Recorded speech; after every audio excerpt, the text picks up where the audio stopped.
parties announced for the record for the state? Brian Grimmer for the state of Texas. For the defense? Ronald Geyer.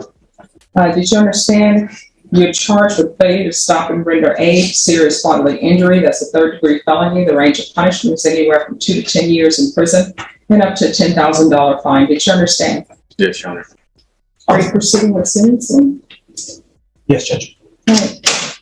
Anything you wish to say on behalf of your client? No, Your Honor. Where is Donkey Lady Bridge? Now it states in here that they had met you through Elise. OP1 said they were at the complainant's house when the group of males showed up in Unit 1. Unit 1 is the vehicle. She said they decided to go to the Donkey, D-O-N-K-Y, Lady Bridge, but instead ended up driving around. Where is this Donkey Lady Bridge? I'm not sure, Your Honor. I've never been there in my life. Are you still driving a vehicle? No. How old are you? 21. If you're drug tested today, what are the results going to be? Before you answer no, that you are going to be drug tested today. Don't say just. Just tell me what you're going to be positive for. Probably, maybe a little bit of marijuana. And what else? That's it. I don't do anything else. What do you do with the rest of your day other than marijuana? I work. Where? I would work at Bohannon's. All right. What do you do at Bohannon's? I'm a dishwasher and trash stuff. Right. So you have a car accident and your go-to is to leave. Why would you leave a car accident? Just everybody had left and I just left myself. Well, no, everybody didn't leave because there were two people remaining in the car, trapped, and somebody had to help them out. So why would you leave injured people behind in the vehicle? I was one of those people injured in the car. And then I got out. They held me out. And then I walked home. Okay, this is not where he's going to pretend he wasn't driving, is it? We're pleading no contest, Your Honor. Okay. So again, why would you leave someone behind in a vehicle that's injured? You got out. Did you go to where they were sitting on the curb and speak with you? No. Okay. No. Did you call for help for anyone? Why not? Just being ignorant. You see, let me just tell you what I know about life from my time on the planet. And I think I can say this because I have more of my life behind me than in front of me. Yes. Is that big things somehow ends up snowballing for young people into bigger things. Number one, there shouldn't have been any speeding. Number two, nobody should have taken any drinks and driven. And number three, if there's an accident, you call somebody. If you would have stayed and helped, if you would have called somebody, guess what? We wouldn't be here for a failure to stop and render aid. 2 to 10 years in prison for failing to stop and render aid. Think about that. Walking away from an injured person can legally carry almost the same weight as some violent crimes. Do you think that's fair or too harsh? So how are you getting around town without driving? I take the bus. I'll walk if I have to. I have a daughter that I have to support. So How old is your daughter? She just turned 1, March 13th. Are you and the mother together or no? Sort of. We talk. We're not married, so we don't live together. Does anyone know the amount of what the restitution will be? Any idea? I don't, Judge. I know our advocate is working on that. I don't know how much, if any, restitution is going to be outstanding. If there's an issue about restitution, just let the court know when we have a restitution hearing. Thank you, Judge. How far did you go in school? I stopped at 11th grade. Why? Just struggling with my family. What does that mean? Like, I have to take care of my little brothers sometimes, most of the time, because my mom is just not healthy. So I'm really like their dad, and I'm always there to helped him out and stuff like that. So What do you mean she's not helping? Where is she? she lives with her mom. Yeah, she lives with my grandmother. And so how old is your little brother? My little brother, he's 13. So where is your little brother living? He lives with me with my uncle. So was child protective services involved? Yeah, they're talking to my mother right now. So there's a case, I think, that's open with my mother. So what are you planning on doing for the rest of your life? Are you going to be working at Bohannon's, or are you doing something else? No, I was gonna work at Bohannon's for a little bit until I get my own apartment, and then get my GED and eventually try to join into the military with my friend. Well, I always tell people you can't keep saying you're gonna, because your gonna is going to wake up and 5 years of your life will have passed you by. You understand? Cats 1 and 2, was there some sort of theft involved? Is there a reason for cats 1 and 2? The case that was TIC was a burglary of a habitation, Judge. All right, so here's the thing about burglary of habitations, right? I haven't been presented with any evidence, so I don't know what it says. But what I do know is that entering people's homes without their permission, it's going to end up resulting in one of two things for you. One, it's going to end up being a prison trip. And burglary of habitations, range of punishment is 2 to 20 years. Or either you're going to break into somebody's home and you're going to be shocked to find that they are at their home, and you may end up being shot or killed. And you know what people are going to say? Bold move. He admits to marijuana use right before being drug tested in court. Honesty or recklessness? Drop a comment. Would you confess like this if a judge asked you? It was justified. You're in somebody's home, you're not supposed to be. So I'm going to put down cats 1 and 2, but I can give you cats 1 and 2 course in 2 minutes. Don't take what does not belong to you, which people should have learned in preschool. And when you go to someone's home, only go if you're invited, and then when they ask you to leave, leave. Life is so simple, people make it so much difficult than it has to be. So cats 1 and 2.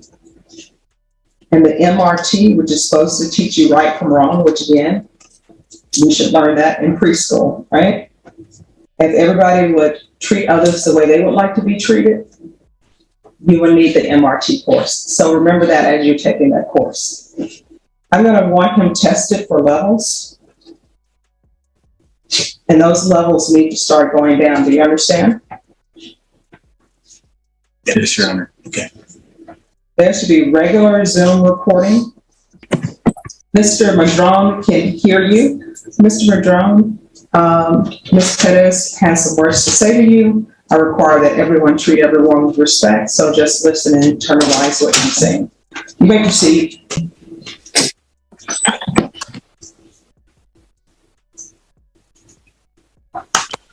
After everything,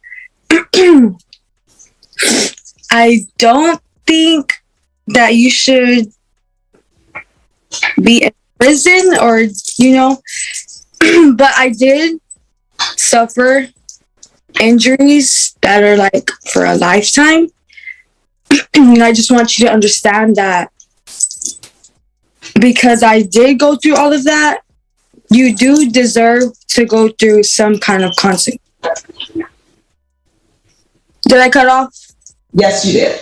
They keep calling me that, so I'm sorry. But yeah, that's all I have to say. But I do forgive you. Like, it happened. It's been a long time already, but I just didn't, I hope you just know where I'm coming from, James. All right, thank you so much. Do you all need to speak with her?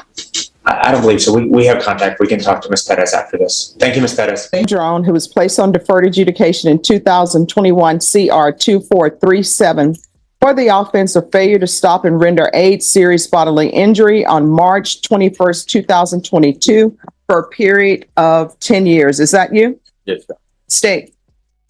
This is Judge Boyd at his finest, teaching life lessons in the middle of sentencing. Notice how he turns a courtroom into a classroom, driving home the real-world consequences. Violated condition number 4, In Bexar County, Texas, the defendant, James Madrone, did then and there fail to report to the supervision officer as directed for the months of January and December 2023 in violation of condition number 4. How do you plead to that? True or not true? True, Your Honor. State? Your Honor, we waived the other violations alleged in the motion. No objection. All right. Mr. Madrone, did you understand by pleading true to violation of condition number 4, the court could find it true, grant the motion, find you guilty, and sentence you up to 10 years in the prison and up to a $10,000 fine? Yes, I understand. Knowing that, do you still wish to plead true to violation of condition number 4? Yes, Your Honor. Court will find violation of condition number 4 true. Is there a proposed agreement? It's not, Your Honor. We're going open. We are asking for the 10 years, Your Honor. I believe the defense might be heard on that. All right. Defense, what are you requesting? Judge, we're requesting that he be placed on probation, that he be given weekly UAs and intense supervision. Basically, Judge, this was a lot dealing with financial issues. He has 2 small children that he was responsible for, living with his grandmother at the time. He's now presently employed. I believe he has the resources now to continue taking drug testing and support his children. So I think basically, Judge, if we give him weekly UAs and ISF and put him back, not ISF, but intense supervision, that he's able to complete the probation successfully. You have anything to add, James? Yes, Your Honor. All right. You want to raise your right hand? Do you solemnly swear and affirm the testimony you give will be the truth and nothing but the truth, so help you God? Yes. All right. You can lower your hand, state your name for the record. James Madrone. All right. It says here that you didn't talk to the manager and you left when asked to stay in the lobby by the probation officer. Your Honor, I was, my grandmother, thankful for her that she helped me with my burdens when I had to do these reports and everything, and she would have my kids in the car while I'll be reporting. So at that time, I really didn't have too much time to be there due to my being responsible for 2 children. So that was just that at that time. That was it. Okay. That doesn't make sense to me. Your grandmother is helping you with your children. Yes. And how old are your children? 3 and 1. All right. So she's helping you with the 3 and 1 year old. So you're telling me your grandmother drives you to see your probation officer Yes. and then says, I can't wait.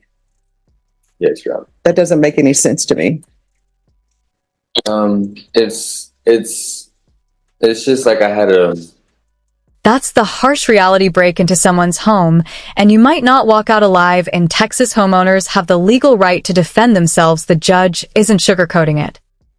I have real no support, really none. It's just me out there. All right. So your grandmother is not supporting you.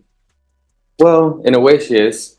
In a way. All right. And then it says that they tried to have virtual meetings with you and you kept rescheduling and they allowed you to reschedule it and reschedule it and reschedule it. Again, I had financial burdens. So you didn't have a cell phone? No. You couldn't get a ride via bus?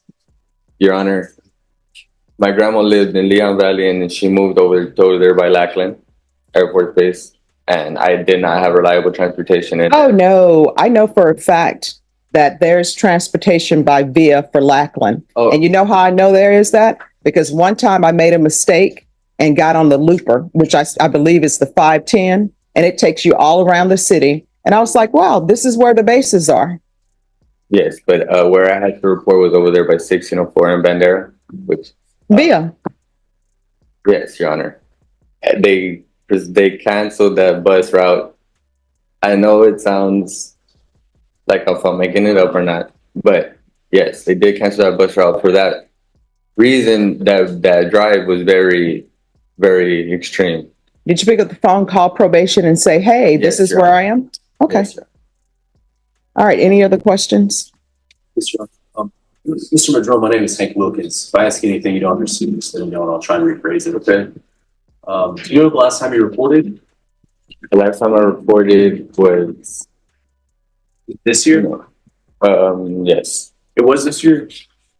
So would you be responsible probation thinks the last time you reported is November. Powerful moment, she forgives him, but forgiveness doesn't erase consequences. This is where courtroom drama turns deeply human. Should forgiveness affect sentencing, or should the law stand firm? Did you ever do the CATS theft course? No. Did you do the CATS 2 theft course? No. Did you do the moral recognition therapy? No.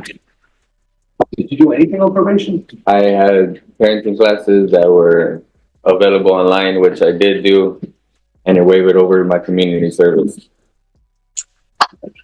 I'm sorry to interrupt. How can you do the parenting classes online, but you can't report? No. But you can't report to probation online. Explain that to me.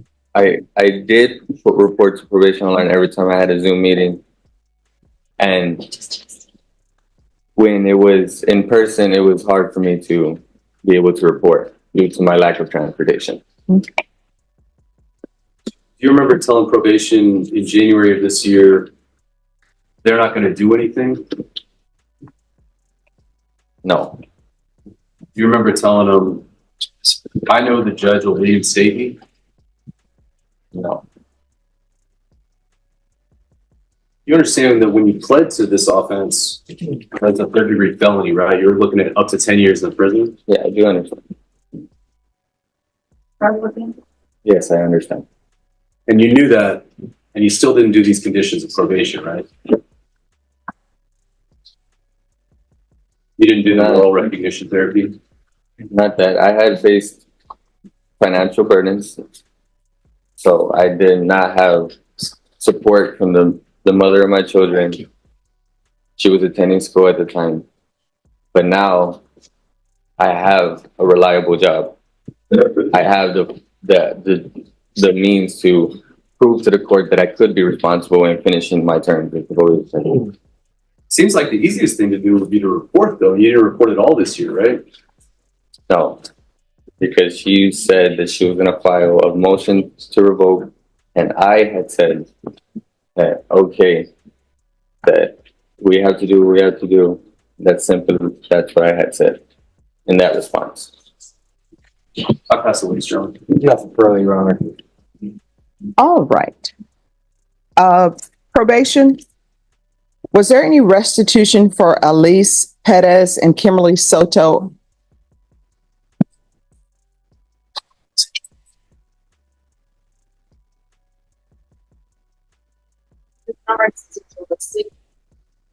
All right. So this is what the court is going to do. The court is going to find violation of condition number 4 true. The court is going to find you guilty. There's to be no unsupervised contact with minors. With regards to punishment, state, what are you requesting? Your Honor, we're asking for the 10 years in the prison. This is a third-degree felony. This is a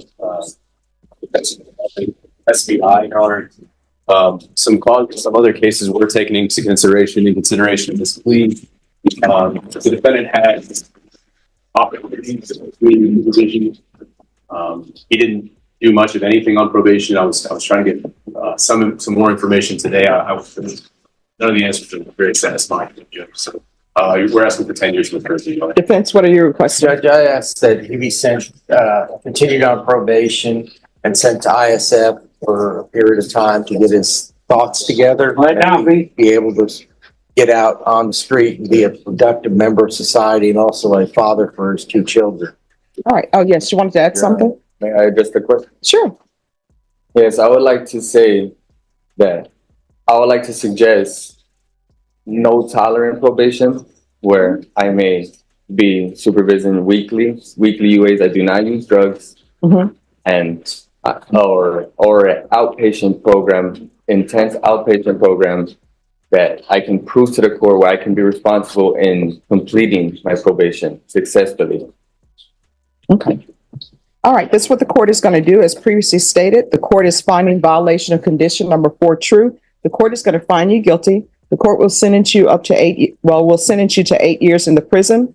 There's to be no unsupervised contact with the minors. The court will give you credit for any time served, and the court will request the therapeutic community. Did you review the trial court certification of defendant's rights to appeal with your attorney Did you understand it and did you sign it?